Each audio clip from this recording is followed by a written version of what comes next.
Life. How are you, Austria's finest Karin Gatternegg? You're doing well, I'm assuming. You look good. You look refreshed. You had some time where you went and took care of yourself, which is an important thing to do, correct? Absolutely. And you received some well-deserved relaxation and beauty treatments. And Yes. I need to do that. I need some beauty treatments. And I look in the mirror, I think, oh my God, I'm not so beautiful anymore. Yes, you are, Lee. Once you, No. once you hit a certain age, it just starts kind of going downhill. I think it's Yeah, but it's good to take some days off and just refresh body and mind.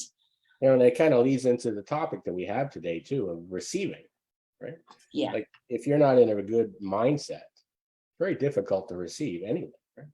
So hi, Deborah Emberley. Haven't seen you in a while. Actually, she's visiting us here. I know Deborah from quite a long time ago now. I think she's I believe you're still out in Alberta, or was it Saskatchewan? Sorry, one of the two. Oh, But she used to. Alberta. I knew Deborah from when I was living near Toronto, which I have a feeling I will be back there. So maybe Deborah will be back there as well. You never know, right? So hi, Deborah. Good afternoon, Car. Oh, that's probably her again. I would imagine she's saying good afternoon to both of us, in case you can't see it. Good Anyhow, afternoon. Hi, Deborah. we're continuing here with Raymond Hollowell's book, Working with the Law. It's an incredible book. This particular chapter is the law of receiving, and Deborah is in Saskatchewan. Thank you for that, Deborah. This, one of the things that I want to point out with this is he often refers to Christianity when he's in his what he's talking about here. Although there's nothing religious about the book. He's simply using it as references of things that Christ might have said that is a reference to what he's talking about here. And I found that myself, like that. There's again, I'm all for if you are, follow a religion and it makes you happy and it enhances your life in some way. I highly recommend to keep doing that. And I do find that a lot of things that are in not only in Christianity, but in a lot of different religions, there's a lot of great information there. So, when he's talking about Christ, which we're going to get into very shortly, it's only a brief part, but he's referencing Christianity. So again, I wouldn't, if you're against religions in some way, which, that's up to you, don't take offense because it's not about religion. So anyhow, so we're talking about the law of receiving, which I think is a very, very important law to try to understand. I would imagine you agree with me on that one there, Karin? Yeah, absolutely. Yeah. Like you said before, it's so important to read it over and over again, to repeat it as often as possible. Yeah. Because every time when you go through this informations, you're going to feel the transformation and how your mindset is changing. Yeah. Your consciousness, you come to a total different level of consciousness. And the first time I read it, I read it, but now it's different. Yeah, every time I read it, the information I see it from another perspective, and it's good to repeat it often. Yeah, absolutely, as much as you can. Take notes, cut pieces out, take notes, do whatever you have to do. But yeah, you're absolutely right. Because we you have to realize that, when you first look at something, you're looking at it from a perspective of what you have been conditioned to see the world as. Yeah. So you don't often necessarily see all the little intricate parts of it, but you will the second time and definitely the third and fourth and fifth and things like that. And I remember, even following Bob Proctor that, like, especially with Think and Grow Rich, he did it with everything that he studied, but, with Think and Grow Rich, like he got to the point where he has had the entire book memorized. And you could ask him about anything in that book and he could tell you exactly what it says. Now think about that's an entire book that he had studied over and over and over and over again. So you're absolutely right when you're saying that it's important to keep going over this. So how about we go over it at least once here for whoever's following us. And again, if you're following us and you would like to say hello and also tell us your name because this system doesn't tell us your name, unfortunately. So anyways, he starts out by saying understanding reduces the greatest to simplicity, and lack of it causes the least to take on the magnitude of complexity. That's a little bit of a complicated statement, and now we've spent too much time trying to explain it, so I'm not going to. So this is where he references Christianity. He says, in order to make Christianity practical, we must understand Christianity and obey the law on which it is founded. The teaching of Christ shows the way back from wrong results of selfish living to the love, intelligence, and power of God.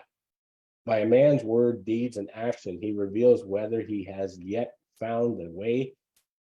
God exists in man as man's highest concept of perfection and comes forth through a man's faith and works as a redeeming love, intelligence, and power. Now he goes on to this part here where I actually highlighted, so he who seeks a greater life with getting as his objective does not seek life in trueness of spirit. You see that all the time, even like the saying, the love of money is a sin, whereas money's not, but the love of it is. And that's you're seeking a greater life with getting rather than actually following the trueness of the spirit. So to the extent and so long as any material object remains between the mind of the seeker and the law of God, the two are held apart and do not become one. In the same degree that a man holds to personal opinion and desire, he is limited in knowing and experiencing the limitless authority and power endowed him by his creator. And he goes on to say, in a state of limited understanding, we reason that we must get before we can give, right? And then we turn and walk in the same mental rut as before by reasoning that we must give before we can get. But in our lack of understanding, we continue to leave the getting idea foremost in our thought, and we shut out the spirit of giving. So even the idea of saying, oh, I must give before I get, you're still focusing on the getting. And that's something I've had this conversation many times. A lot of people, including I believe you too, Karin, is, you provide service, you never really have to worry about the getting. Like if you're seriously trying to make a difference out there and you're providing service, the getting will come, right? Absolutely. Yeah. So many people, and that's what many clients ask me, how can I give when I have nothing? And that's not true. That's the lack of understanding, because we have so much to give. We have so much value in providing services, or if it's just a smile, small things, a helping hand or a nice word. Most of the people, they think about money.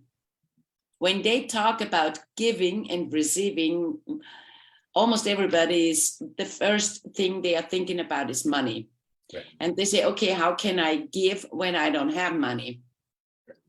But we can give so much value out to the world, and then everything comes back. And I think the people should know, and everybody should recognize that's all about the vibration. Absolutely. Yeah. And that's, and just by saying hello or, smiling at somebody is going to raise their vibration. That's you giving, right? Like I try my best to, I go for long walks a lot of time and I walk by people. I always say hello to everybody I walk by. And it's interesting because some people are very friendly and they say hello back, but other people are like, why is this guy talking to me?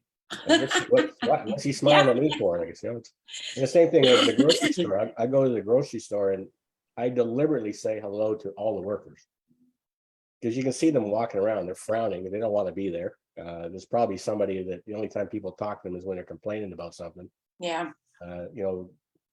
Something's wrong with something, so they complain about it. I deliberately say hi.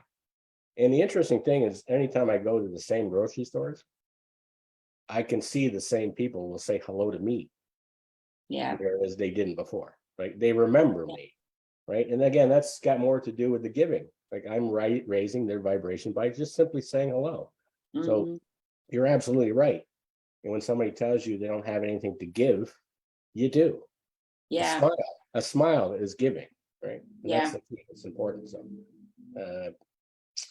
So what else we got here? To giving, which is the first or fundamental law of life, is the first law of all creation. The attitude of getting is the law of life in a congested state or in a repressed action. It goes on to say here, as long as getting dominates a mind, the mind is in a paralyzed condition, being limited in its action in accord with the fundamental law of creation. And he says here, the radio has aided greatly in explaining the process of the law of giving and receiving, or prayer and blessing. The principles involved are very similar. In fact, they are the same, except that one is mechanical and the other is mental.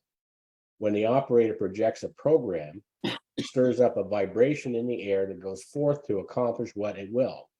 He has nothing more to do with it after it has been projected. The ether, or the air, carries the vibration to any station that is capable of receiving and reproducing it. So here's the thing that's important about what he's saying there is when we pray, we in turn stir up a vibration with our desires, right? This also is received by a force determined according to the power, the purpose, and the sincerity of our prayer. Often when we pray, we think that all that is necessary is to keep on praying, with the result that we never adjust ourselves to become receptive to receive our answers, and so complain when we do not get them properly. That's something that's important there is, I remember, discussing some stuff, like even again, we're talking about, he's talking about Christ a little bit here. When someone asks, how do we pray to God? And the answer was, God knows what's in your heart. It's not the word you say, it's what's in your heart. In other words, your heart being your subconscious mind. So it's the vibration you're in that God, the source, whatever you want to call it, is responding to. And again, that goes to the same thing as what you're talking about, vibration versus giving and getting. If your vibration is getting, then you're missing out on all the benefits and the wonderful things that are available, because you're not going to get. Like, the focus on getting is also, you have to realize that your vibration is in lack. Yeah. Right? You're missing something and you want it. And you think that if I just go and give something, then somehow I'll replace the lack. Well, the problem is, again, the vibration is lack. Absolutely. Yeah. You're going to keep getting more lack. You're not going to get the abundance that you're looking for, right? So that's with everything. When people are in the vibration of I need something to be happy, no matter what it is, right? Money, house, car, a partner, a soulmate, whatever, a job, or friends. So everything you say, I need it, that I'm more happy and more blessed than you are in the need of having this, and this is lack always. And the sad part is, you're saying that, if they think that their happiness is tied to getting something. Yeah. Well, you're not going to get it. And just mean all you're doing is now setting yourself up for more unhappiness. Yeah. And again, I was talking about the people at the grocery store. Yes, I'm increasing their vibration and hopefully making them happy. But you know what? It makes me happy. Like, I'm happy when I walk in there and I see the odd person that'll look at me and smile. I even get people that'll wave to me, like people that work there. Yeah. I don't know them. I don't even know their names. I've never had a conversation with them. All I've ever done was smile and said hello. That's it. Right. And I highly recommend trying it. So anyways, he goes on to say here, when we pray, we in turn stir up a vibration with our desires. This also is received by a force determined according to the power, the purpose, and the sincerity of our prayer. Often when we pray, we think that all that is necessary is to keep on praying, with the results that we will never adjust ourselves to become receptive to receive our answers. Right? And that's the problem, right? And so we end up complaining we do not get the things that we're looking for promptly. Okay, and then he goes on again, said a dreamer or a wisher is one who is continually praying, sending out his ideas, his desires, and is so busy dreaming that he gets all his enjoyment out of his dreams. He doesn't know or realize that to realize his dream and allow it to go forth to accomplish what it will in time return to him for good. So what's lacking there is the faith, right? He's lacking faith. He's lacking that belief and expectation that it's all going to work out. And again, I always love the term ego, like ego being edging God out. Like that's you thinking you can control all of this. You can, but not by focusing on what you want. You set a goal of something you want, but you also be in that vibration of the faith, the belief, and the expectation that it's already yours. It's coming. You don't have to worry about it, right? And that's the thing, the worry that's going to cause the problems. So he goes on to say, after you form a definite, clear outline of your desire, then release your thought. Release your thought Godward. Let it go, like throwing a ball out with no string or rubber attached to bring it back to you. Right? Just let it go. And that's the thing. That's the key. That's the key to a lot of this. Is you have to just have faith. Let it go, and it will come back. Man's eternal extremity is God's opportunity is true, for which man reaches his limit. He hopelessly stops his efforts. When he relaxes from his strain, the law has a chance to reply to his desires, and things begin to change for him. Have you not seen this work in trivial things such as books or clothing or invitations or a desire to see a certain friend? Possibly at some time you sent out a thought or a desire and then forgot completely about it. The next thing you know or knew, you had that book presented to you, you received that invitation, or you were walking down the street and bumped right into the friend that you so desired to meet. This happens all the time. Like I'm always running into people. I just ran into a guy I haven't seen in 15 years. And we were pretty good friends because he is an appraiser and I used to do mortgages and use his services all the time. But I haven't done that in a long time. So it was really, really great to see. In fact, we're going to have coffee this week. But I was thinking about him. I thought about him not too long ago, and sure enough, he shows up. And turns out he actually only lives a few blocks from where I live. I didn't even know that. Right? So fascinating stuff. The next thing you knew, you had, okay, I already did that walking friend yet. We fail to realize our desires and prayers as readily, and anxiety and tension holds everything fast. Nothing worthwhile is accomplished. The mind is like a sponge. We squeeze it hard with our anxious thoughts, but not until we can release that pressure and allow the sponge to take its normal shape can it become absorbent and receptive again. Now, once we have expressed our needs through prayer or otherwise, some believe that it is all we must do. On the contrary, we are working with the law that is definite and active, and this is only the beginning of our work. The principle of life upon which this law is based is clearly written. It reads, "Give, and it shall be given unto you. Good measure, pressed down, shaken together, running over." Giving always precedes and predetermines the reception, whether you are giving your thought, your words, your services, or your deed. Thoughts? You're going to take over from here too, by the way? I think I got Karen written on here. That means you're going to read it, right? Yeah, I'm going to read it. Yeah. That's what it says. That's what it says. Karen goes on.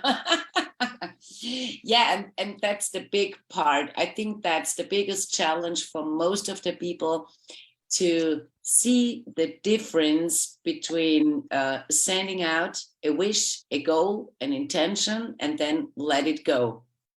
Most of the people, they think they have to think about the goal all the time, all day long. So what are they doing? They are sending out the wish, the prayer, however, they're sending out. They are always asking and asking and asking. But it's so important to come in the receiving mode, to be in a receptive state that the universe can deliver. And will deliver. Yeah, always, always. The question is only, where are we, or where are the people? Yeah, they want to receive, but they don't let the universe deliver. And that's a big step to understand. Yeah. Yeah, absolutely. Okay, so he goes on with some folks may consider this law as a two-way law. That is, half the time you should be busy giving, and the other half of your time you should be receiving. It is like the proposition of heat and cold. They are two sides to the same law. That is, if we concentrate upon cold and hope and pray to get heat, we are likely to freeze to death. What we must do is to give all our thought and effort toward building a fire or seeking that which will create heat to warm us. And that's it. If we always concentrate on both sides, it can't work. It works, yeah. Yeah. If we concentrate upon receiving, not giving any thought or idea or desire to build upon, we in like manner may perish. The law says it is more blessed to give than to receive. And as you freely give, you freely receive. Unless we are free to extend or give out our desire, our good, the law will not have any pattern to work with. It cannot proceed to supply any need without a pattern. Many try to work the law backwards, and for that reason get little or no results. And that's good. That's what I said before. Yeah. Most of the people say, okay, I want to be rich, so give me the money and then I'm happy. Mhm. And that doesn't work. Doesn't work like that, no. No, that's backwards. And even the giving part is, I'll only give once I'm rich. Yeah. But they Doesn't don't work. want to give. Yeah. They say to themselves, well, after I get, then I will give. If you wish any good thing, you must first give some good to build upon. So I have a good example always for my clients to give them an understanding of this law of receiving is if you're standing in front of a mirror and you're waiting that the picture, what you see in the mirror, gives you a smile, you can wait very, very long. First, you have to smile, and then what you see in the mirror is going to smile back. Yep. Yeah. Good point.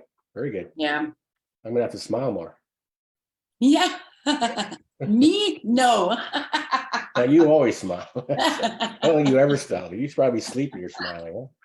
Yeah.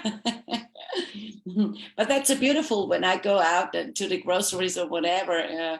I always come in contact with so many people. Right. Yeah, I always get a smile and nice conversations. Okay. Yeah, and that's the point where I can say life is beautiful. The world is a good place. Not everything is bad and awful. It's basically how we decide to see it, right? Yeah. And you think when you get, our like you were saying, you get people smiling to you and you have nice conversations. Well, you're receiving, aren't you? Absolutely. You're receiving good. Yeah. And, sometimes that alone is worth more than money. Yeah. And you're going to find that if you keep having that, then you'll never be worrying about money. Yeah, you'll that's always the be point. left. Yeah, exactly. That's it. Yeah. So he goes on. A young man gives his girlfriend a gift, a paste diamond. Later, when he got into financial difficulties, his friend, most anxious to help him to tide over, wrote a kindly note and wished him every success in meeting his obligations. She enclosed the gift he had given her and suggested that he sally to satisfy his need. The young man was sorry then that he had not given his friend a diamond of real worth. He got back at a time when he needed help most, that which he had given out, an imitation instead of the genuine. Mhm. When we speak of giving, most people have a tendency to think first of giving them money. Money, an object of human affection, so passionate that man will slay and steal to gain its possession. It's by nature so obedient to our will that we can hold it gently in our hand or fold it fondly in our purse without feeling any resistance from its nature. with all the selfish getting ideas which man attaches to it, man has not changed its nature or its purpose. What does money get out of constantly giving itself into hands that so eagerly grabs it? Nothing. Right. Nothing beyond the joy of giving itself in the fulfillment of its mission. Many may do some terrible deed to obtain it. He may pay it for something detrimental to his progress. But in all these exchanges, man, not money, loses value. Just as the sun shines on the just and the unjust alike, so money passes through the deserving and the undeserving hand to accomplish its work. Its purpose is exchange without discrimination. Leaving the latter to the mind that is using it, money goes merrily on its way, losing nothing in self-value, in giving itself. Yeah, that's money. Yeah, absolutely. And even you think about people that spend all they think about is gaining money, often don't have happy lives. Like it's like I remember even hearing a story one time of a person that kind of lived as though they were in poverty. And when that person died, it turned out that that person left behind millions of dollars in savings. And this person was so caught up in collecting money and putting it aside, so you can look at a bank account and look how big the number was, that he lived in poverty, not happy, didn't have any family hanging around. Yeah. Didn't have anything, right? That's the problem. So he goes on, when money came into form to fill the need for exchange, and on that purpose, it is all intent. Let our attitude toward it be what it may. Money will remain true to its nature as long as it is needed by its master, man. If we fail to pay full value in an exchange, we fail to understand the prospering law back of the idea. Money represents the law of services. Its value is the estimation of worth placed upon it by the mind of man, while its form is designed to ensure the easiest exchange. When we give our best in some useful service, forgetful of self, concentrating on the joy of giving instead of concentrating on the returns, we find that our purpose and the purpose of money have blended, and we come together in righteousness and eternal good. So often I hear people say, well, I do give, and sometimes until it hurts, but I seldom see any sign of a return. There is a right way and a wrong way to give. There is a careless, impulsive giving, and there is a careful, scientific giving. When we give to a person or group of persons where we are retarding progress, we are wasting our substance. Where we give to one who doesn't put forth the effort to help himself, we need not expect a good return. Right. Yeah. And I think it's wonderful to understand that money is also just vibration. It's always the energy behind money, the energy behind giving. Yeah. So in what energy are you when you spend the money, and what are you spending your money for? Which energy is behind it? So money is energy, like every human being, like everything on this earth. Yeah. And when you're talking about money too, like think about it, like a lot of cases it's just simply made out of paper. Yeah. Which on its face has no value. Mm-hmm. The value that it has is what we place upon it. It's what gets that exchange that he's talking about. Is you could take $100 bill and trade it for something that someone believes is worth $100. Mm-hmm. Right. And that's the thing that, this thing we have to realize is what we place upon it. what's it mean? The thing too, I want people to really understand here is that you can have anything you want. It's got nothing to do with, oh, you shouldn't want it. No, you should want it. But understand that you have to give in return something. And again, it can be service. We work with clients, so we're providing a service. And yes, we get paid for it. That's okay. Same thing, if you have a job, you go to work every day and you trade your time for money. Whatever you decide you're doing, you're still providing a service and you're receiving money in return. That's the way it works, right? Yeah. And then it doesn't have to even be about money. Like, you were talking about, running into people and smiling and having good conversations. Well, that's just as good as money in a lot of cases. Yeah. The feeling from that, what's that worth? I don't even know if you could put a value on it. Like, you can't buy that, but you can certainly earn it. And you earn it by being that same kind of a person, by smiling and talking to people, right? Yeah, exactly. Yeah. That's Sorry, good on to card understand. ahead. That's all vibration. Yeah. Yeah, exactly. I think you're still reading. According to my notes, you are.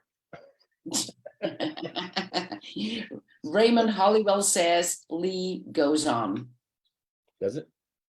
Yeah. Oh, okay. What part's that say? Where does it say that? Mine's Nature does not support a parasite or a loafer, but she gives her energy to the ones who are struggling forward. Right. She lets the parasite and the loafer see that she will help it. They put forth the effort to help themselves. But with us, if we support the loafer in what he is in, how can we expect any good returns? Very good. I think my pages are all messed up. Anyhow, I'm going to jump over where it says it's page 81. Do you have page 81 there? 81. Yeah. Does that have your name on it, or does that have my name on it? Yeah, this is my part. Jesus gave his Carry on. substance always where it would do the most good. He fed the multitude because they were seeking good, not because they were begging food. Nowhere do we find him giving as much as a thought to anyone except those who desired to improve and grow. He cautioned others about unwise giving. Do not throw your pearls before swine, lest they trample them under their feet and turn and rend you. He meant simply, do not give your substance to anyone who cannot appreciate it or improve with it. Yeah. It is as foolish as giving a child a loaded gun and expecting him to realize the danger as you do. Sooner or later, the child, through lack of appreciation, will either hurt someone or get hurt, to the sorrow of all concerned. You cannot build something on nothing and expect something in return. If in your giving there is no principle of good in some measure, no matter how small, to add to, then you are casting your pearls away. You are wasting your substance. And this is so true. Such good words here. Yeah, excellent. And it's definitely an important lesson. All of this is. Okay, so am I reading now? My pages are all messed up. I'm going to go by the one I sent you because that was the final one. Seems as though I didn't change mine. Okay. So I take the next. He goes on here with this. Jesus praised and blessed the widow who gave her all her might into the church coffer, but criticized the rich man offering his bags of gold. Why do you suppose he took exception in this case to praise the lowly gift of the widow? He knew the law of giving was in action. He was the spirit of her gift that prompted his blessing. When John D. Rockefeller was a poor boy, he was able to apply the law early in his life. When he earned his first money, he kept a record of his givings and his receivings, and he kept a ledger all through life. It is known that he gave away more than $500 million. Possibly we can judge why he received so much to give. Yeah. Now, isn't this a wonderful story? Yeah. This, You think this about is so, that's $500 million. This was written in 1939. yeah, A half a amazing. billion dollars in 1939 was a tremendous amount of money, wasn't Yeah, it? And Rockefeller was one of the richest people in the world, or was at that particular time. yeah, yeah. And he was working with the law, with the Absolutely. laws. Absolutely. He had really a great understanding. Mhm. You know, somebody today that I think I keep watching is Elon Musk. Yeah. A lot of the things he's doing, like he's building things, creating things that are designed to provide service. Hmm. Even right now, if you know, there's a war going on in the Ukraine. Like he's got satellites above Ukraine, and that's how they're actually communicating. Because the infrastructure has been destroyed. The only way Yeah. they're actually communicating is because of these satellites that Elon Musk put above, right? And then you know, even on the like, I don't know what he's planning on doing with Twitter, but you know, his what he's saying is he wants to provide a service where people can speak their truth. You know, and it's not going to Yeah. be something, right? So again, that's it's. I think that there's another person right there that is living the law. You know, and that's why he's the Absolutely. richest man in the world. Right? Yeah. Interesting guy. And he does so much good with his money. Yeah. Yeah. Yeah. And that's also when people criticize rich people that they have so much money, they do so much good with the money, most of them. Not And all. that's There's different. some. Yeah. Yeah. Yeah. Now you can do the same. I can name people right now that are, you know, billionaires that I don't think they're good people. It's all about them, right? And you know, the sad part is we'll probably see them at some point. Something's going to go wrong because you can't go through this, you know, live in this world in a negative vibration and expect to have positive things continue to happen. So, Yeah. but there are some really good ones though, and those are the ones we want to, you know, we want to admire and follow. Right? Absolutely. Yeah. You'll be a multi-billionaire soon, won't you? Yes, of course. Yeah. And you're Yeah. going to do nothing but good. Yeah. I do all the best I can. Will you, being that you're in Austria, can you buy me a brand new Mercedes when you get all this money? Yes, of course. No problem. Okay. That's a sneaky beaky. Focusing on Okay. getting. See, I'm focusing on getting. I shouldn't do that. So he goes on, but after we give, that is not all we must do. Our next step is to prepare to receive the response or results of our giving and to receive, as the law states, good measure, pressed down, shaken together, and running over. So, okay, I give you the Mercedes, and then I have to prepare myself for the receiving. Okay. Okay. I'm good. I'm good with that one.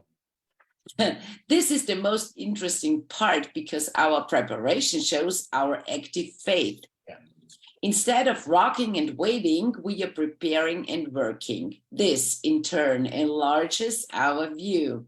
It stimulates our interest. It disperses our doubt and fear and energizes our power of reception. This was clearly illustrated by Eli, the prophet. When the three kings came to him and asked him to pray for them, that they would be victorious in battle and that they might have rain to supply the soldiers and animals. Elijah told the kings to go back to their camps and prepare for the morrow, prepare to receive the water they asked for by digging ditches. Now, if you have ever been on the desert, you will know that it was a most foolish idea to dig ditches in the sand and expect rain to fall. But the kings did as they were told. They prepared for the rain by digging the ditches, and clouds gathered, and rain fell, and the ditches were filled. The men and their beasts were satisfied. Their thirst was quenched, and going into battle strengthened. They were victorious. Eli, knowing the law, instructed them to prepare and made the way easy for them to receive. Yeah, The that's a good key to lesson. the pardon? That's a good lesson on faith and belief. Like again, like who digs ditches in the desert? Right? Yeah. That's somebody that has a belief and expectation in their heart that it's going to actually come, right? And it, and it did. Yeah, to assume something is so important. Yeah, to expect it, to live it, and to be sure nothing can bring you away from this idea. And that's important for everything we want to receive. That even goes into, we're talking a lot about receiving, things and money and stuff like that, but you're also, the same concept works with receiving ideas. You can have a passion in your heart that I want to have something materialize, like a business or anything along those lines. And as long as you're willing to give, as long as you're willing to act, and you have faith in your heart, you're always going to be shown the path. That's receiving. Always. Right? Always. Again, this is a lot about, we're talking about money here mostly, but the reality is the way to earning money will also be received if you have that faith.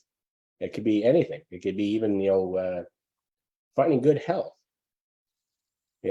finding that relationship, those kind of things. And, it's amazing really what can come into your life if you allow it. Yeah. Yeah, to allow it. It's also a big part. A good example is the necklace I have here now. I was looking for it. I lost it. I thought I lost it. And I was looking for it for weeks. And I moved to this new place in summer a few weeks ago. And I thought, okay, I have to find it. And I was looking everywhere. I looked into every single box. I looked everywhere and I thought it was gone. Okay. I said, I don't look anymore. I just asked the universe to just show me where it is. And then I didn't think about it anymore. And guess what? About 2-3 days later, I saw a box in my bedroom. I thought, oh, what's in here? And I opened it and here it is. So we always get the answer. Yeah. Always. You just have to be open to receiving it, right? Absolutely.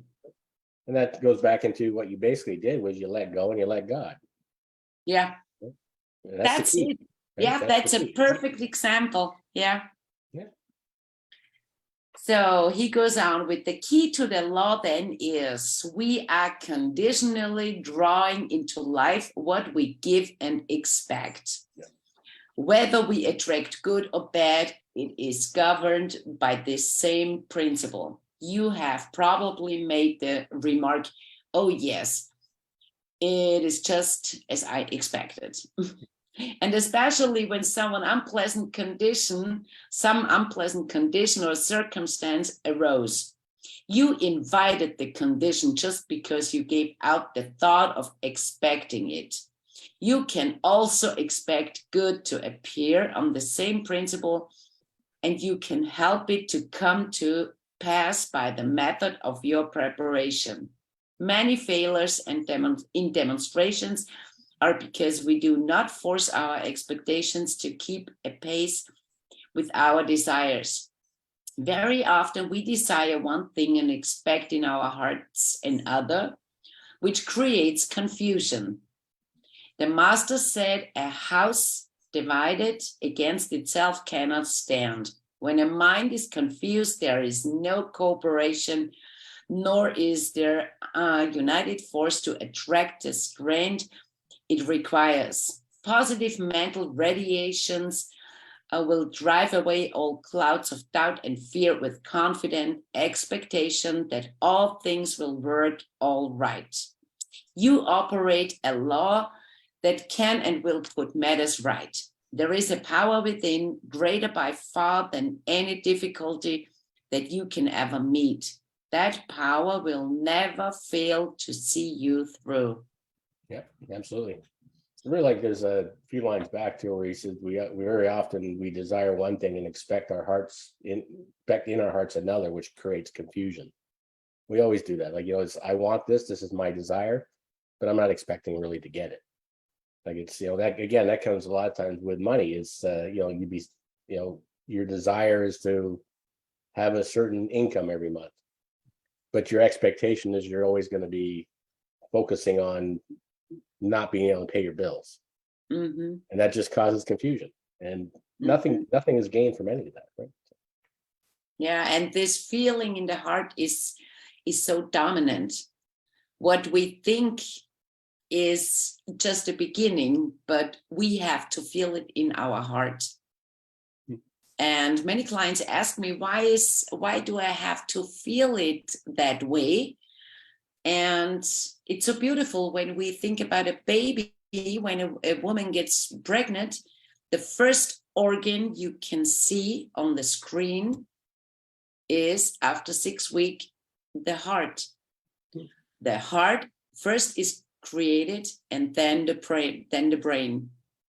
So that's why we can trust the feeling in the heart. Yeah, that's good. Never thought of that. I guess I'm leading it now, right? Yes, now it's your turn. Okay. You may ask, can I desire things not ready for me to have? Can I ask too much of the law? Does the law withhold things from me which are not for my good? True desire represents the urge of life seeking a fuller expression and is kept alive by continuous expectation of its fulfillment. It brings to us ways and means for its manifestation. The principle explains, no desire is felt until the supply is ready to appear. No mind can be conscious of our need or of a desire unless the possibility of its fulfillment exists. Your prayer, your desire, and your inner urge are like a magnet, and the stronger they are, the stronger the power of your magnet and the greater its attraction. You cannot ask too much of the law, for it is unlimited and the supply is inexhaustible. There's a lot of things that go on with that too, is people, they feel guilty about even asking. Yeah. Or, they don't feel worthy of receiving. These are all paradigms. These are all conditioned, the things that are conditioned into your subconscious. But the reality is like it says here, you cannot ask too much of the law, for it is unlimited and the supply is inexhaustible. It's okay to ask, right? So you can get only what Absolutely. you can conceive, right? And again, same thing. If you don't believe you can have it, you're not going to be able to conceive it. So you can only believe, you can only get what you can conceive, what you can understand. You can get only the equivalent of what you give. The law does not withhold any more than mathematics withholds its numbers. You may receive some things that appear not good, but yet good may come through them, like mistakes in mathematics. Whereas you make many mistakes, the mistakes enable you by their correction to better know the law. Right? Yeah. That's the key. Is there are no mistakes. They're just learning experiences, right? So after you have made one or several corrections, you will never again repeat the same mistake. So in that way, the law has served you well and has supplied you with a greater knowledge. It goes on to say here, the Lord loveth a cheerful giver. The law, the law seventh or servant. Oh, sorry. The law serveth a free and willing giver. Whatever you give it with a free and willing spirit. Give it out with no obligation or dictation attached. Then it will come back to you unburdened with obligation or restrictions of any form. He who gives much receives much. To give your best is to receive the best in ratio to the degree of your giving. The reason why so many people receive little is because they give out so little. They are poverty stricken because they refuse to give. Whatever the nature of your possessions, give and give abundantly. You are to give of your life, interest, energy, thought, ability, love, appreciation, and helpfulness. In giving of your life, thought, and love, in doing gladly and well, whatever you may be called upon to do, you express your best. And the more you give, the more you receive. This does not mean that you are to give to the selfish and the thoughtless, but to so order your life as to make a full and proper use of your energies, faculties, and talents in useful living. If today your abilities are small and your powers insignificant, begin now to make a more thorough use of them, and they will grow. And I see that I made it so that you get to finish everything off here. Yeah. Sound good? So, but that's exactly what we are talking about at the beginning. Yeah, we can give. It's not all about money and all about the things we can see and touch and taste and hear and smell. There's so many things we have to give. A good thought, a good feeling, appreciation, love, helpfulness. So there are so many people out there. Yeah, and it's always when we give it in a good vibration, it comes back a multiple time. Yeah. You know, and something along those lines too about vibration, you know, it's very important to be grateful for what you receive. You know, Yeah. because gratitude puts you in a really great vibration. And the more you're grateful, the more you're going to receive things to be grateful for. Right? Yeah. So, you know, the giving and the gratitude are really important. And if you can live your life that way, I know it's not easy, but if you can, you get to the point where, you know, you're constantly giving without any, you know, holding back of anything, and you're grateful for everything you receive, you're going to have a pretty wonderful life. Yes. It takes work. Because, you know, we live in a world that I don't think it really wants you to be happy that much, especially if you turn the TV on, news or anything like that. But the reality is no matter what's going on in this world, you can have a really happy, loving, prosperous life if you follow this beautiful, wonderful information that Raymond Hollowell is presenting here. Right? Absolutely. Yeah. We don't have to focus on the circumstances all the time. So sometimes, okay, we get some informations, they are not so wonderful and beautiful, but it's always a question of our attitude and how much attention we give to these topics. Yeah, and that's absolutely. it. Yeah. So he goes on with recall the story of the master and his servants, to whom he gave each a talent, some 2, some 3, and others more, and from whom he expected a harvest according to their respective endowments. There was greater joy in heaven over him who had but 1 talent and used it well, than over him who had many talents but failed to employ them in useful service. Hence the servant with 1 talent took the higher place. In other words, the individual who makes full use of what he has shall be blessed with more and more, for in what measure you meet, it shall be measured unto thee again. That is the path of increase. That is the secret of the law of receiving. Right. Got to use the gifts you have. Yeah, absolutely. Very good. So Skip the paragraph. and We'll just go to the last paragraph there, and then the last, right? Just go to like a poem on the back. Right? yeah, you have the next one, and I read the last one. Okay. Whatever you desire in the way of health, success, happiness, riches, or power, start towards it. Start it on its way by this procedure. The law works.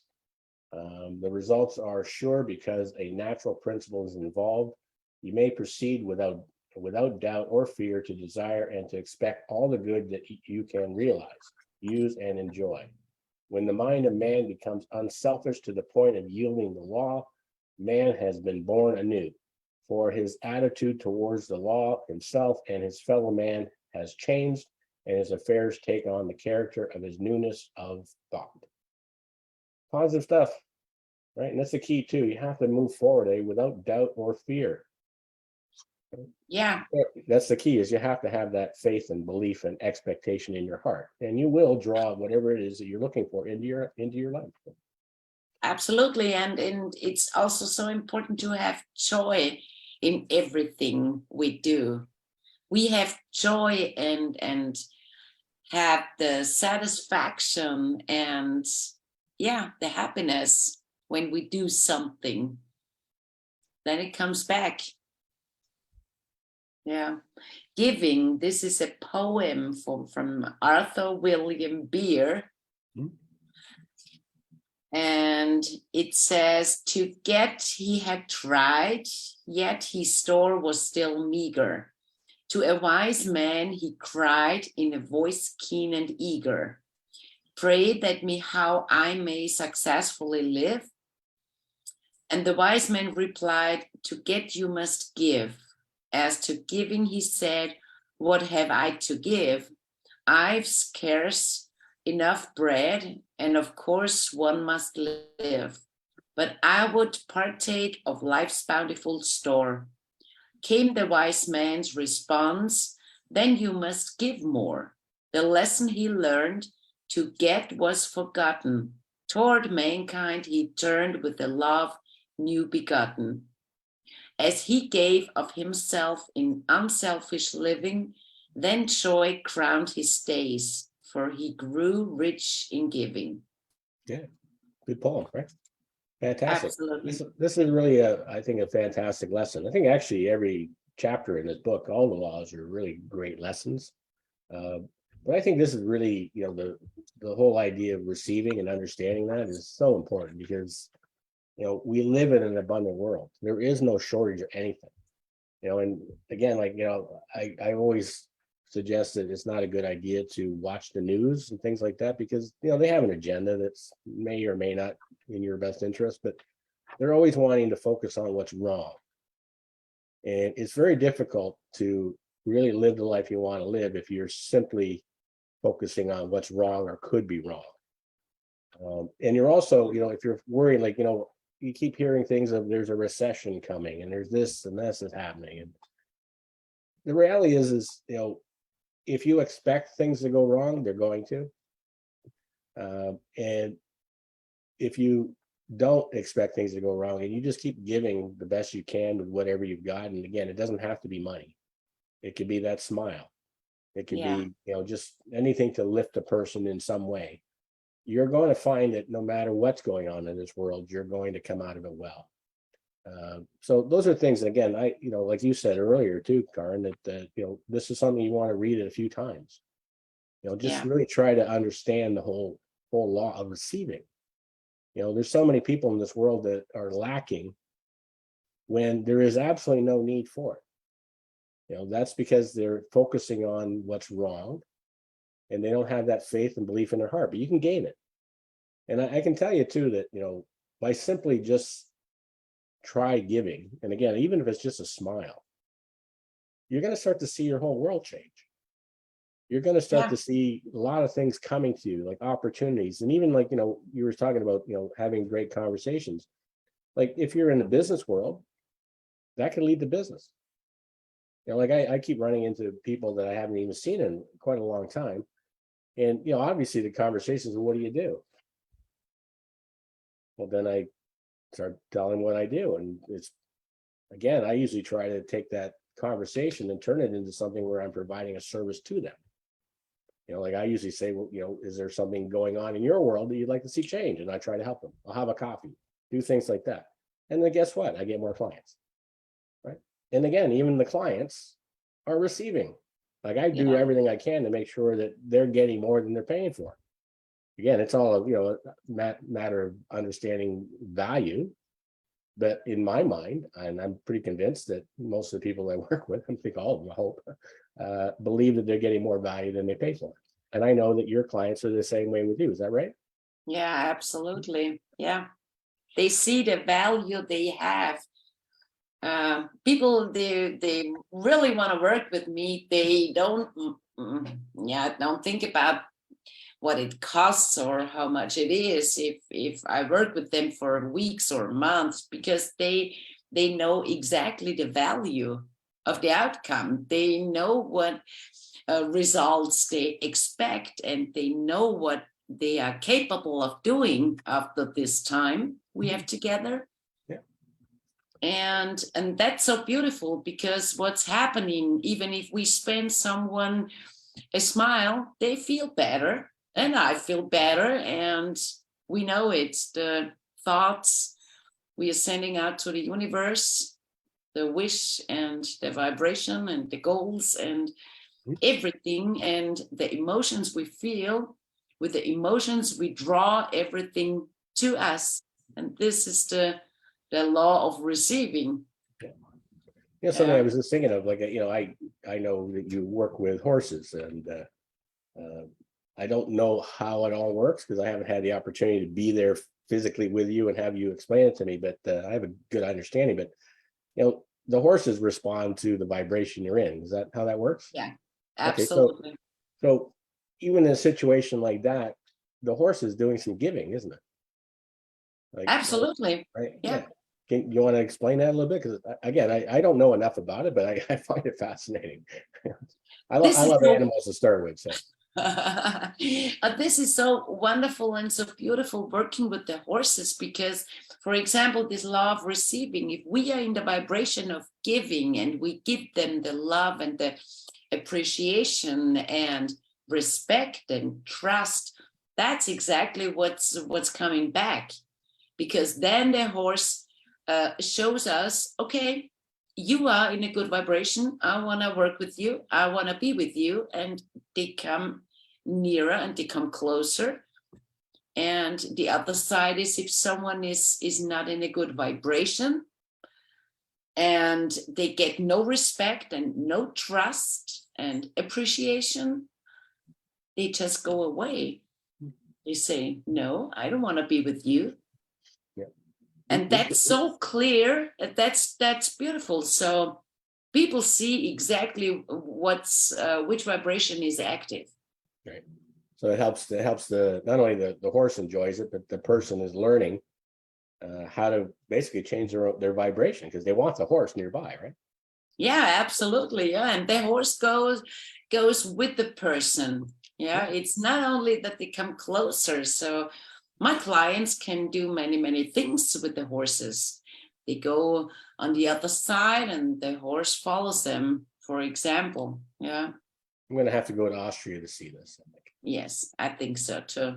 Or you can bring your horses here, but it might be easier for me to go there. Anyways, I was just thinking too that the horses have it right. Like, if you've got some negative people around you, then just walk away. Yeah, we don't want to be around people with a negative vibration. Hang around with people that have a positive vibration. I think the horses have it right. So yeah. Anyways, we're finished our time here, and we're wrapping up this one. We'll be back next week. Sorry, but I don't remember what the next law is that we're doing next week. Do you know? The law of increase. Oh, that's a good one too, right? Yeah. Actually, they're all good. So that's kind of silly for yeah, all good. They're all good. But the law of increase is definitely a great one. Hopefully, those who are joining us will come back again next week and join us again. I want to thank everybody who has joined us, and of course, my co-host, the wonderful, the amazing, Austria's greatest, Karin Gatrnik. And we'll see you all next time. Have a good day. Next week. Night. Good night.